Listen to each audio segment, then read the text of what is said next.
অভিষেকের সোমের বয়স বার্তার প্রতিক্রিয়া ভেসে এলো গঙ্গাসাগর থেকে। শীতের রাজ্যে গরম বাড়ালো তৃণমূলের 60-70-এর হিসেব। বয়সের ঊর্ধ্বে যোগ্যদের ধরে রাখার পদক্ষেপ ভালোভাবেই দেখছেন কি রাজনৈতিক মহল? আমরা কিন্তু যারা যোগ্য লোক তাদের 60 বছরে বিদায় দিই না, আমরা তাদের কাজকর্ম অভিজ্ঞতা নিয়ে পুরো কাজে লাগাই।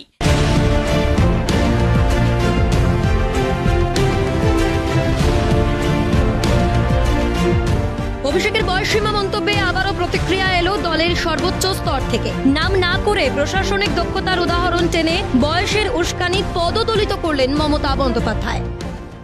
আর বয়স হলে আমাদের কর্মক্ষমতা কমে, এতে অসুবিধা কি আছে? সেই তুলনায় যদি আমি একটা 25 বছরের ছেলেকে বলি, তার তো কিছুটা হলেও কম অসুবিধা হবে। আজকে আমি করতে পেরেছি, 56-60 বছর যেদিনকে হবে সেদিনকে পারবো না। আমরা কিন্তু যারা যোগ্য লোক তাদের 60 বছরে বিদায় দিই না, আমরা তাদের কাজকর্ম অভিজ্ঞতা নিয়ে পুরো কাজে লাগাই।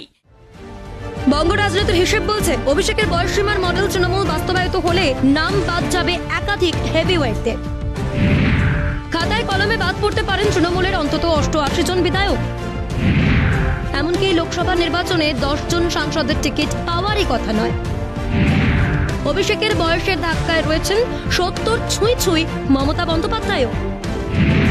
তবে কি ঘুরিয়ে তৃণমূলের রশ্মি নিজের হাতে নিতে চাইছেন অভিষেক?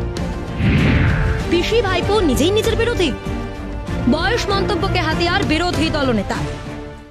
এসব ড্রামা পিসি ভাইপো দুজনে একে অপরের অপোজিশন বাইরে করব, এগুলো সব নিজেদের ঘরের মধ্যে অ্যাডজাস্টমেন্ট করে করছে। এখন ভাইপো আর পিসির বাড়ির খাবার পাঠাচ্ছে না, বা পাঠালেও পিসি বিশ্বাস করে খেতে পারছে না। অর্থাৎ পদ নিয়ে তাদের মধ্যে লড়াইটা এমন জায়গায় পৌঁছে গেছে, আর সেই লড়াইটা পারিবারিক লড়াইটা এখন বাইরে জনসমক্ষে আসছে।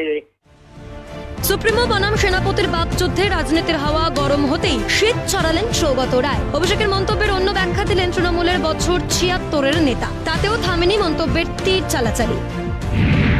দৈত্যকুলের দঙ্গল লেগেছে তৃণমূলে। অভিষেকের নবজোয়ারকে হাতিয়ার করে তৃণমূলকে ঝাঁঝরা করলেন অধীর রঞ্জন চৌধুরী। অভিষেক ব্যানার্জি বলেছেন যে এটা ঠিক, আমি মানি যে বয়সের সাথে কর্মক্ষমতা কমে। উনি একবারও বলেননি যে হাঁটতে পারে না, হাঁটতে পারে, এসব কোনোদিন বলেননি। তৃণমূলের মধ্যে যে খণ্ডযুদ্ধ লেগেছে, একদম দৈত্যকুলের দঙ্গল লেগে গেছে।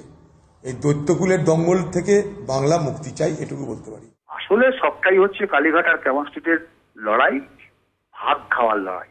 60 বছর পর্যন্ত যারা সমস্ত চুরি চামারি করে ফেলেছে তারা এবার এসো, নতুন 30-32 বছরের ছেলেরা এবার গিয়ে আবার নতুন করে চুরির লাইসেন্স রিনিউয়াল করবে, এটাই হচ্ছে আসল।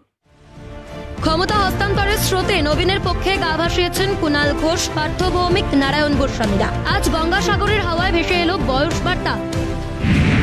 2022-এর পুরসভা নির্বাচনের প্রার্থী তালিকার মতো লোকসভার তালিকাতেও কি চির ধরাবে তৃণমূলী কোন দল? নজর থাকবে তৃণমূলের সাংসদ লড়াইয়ের মুখগুলোর দিকে। ক্যালকাটা নিউজ।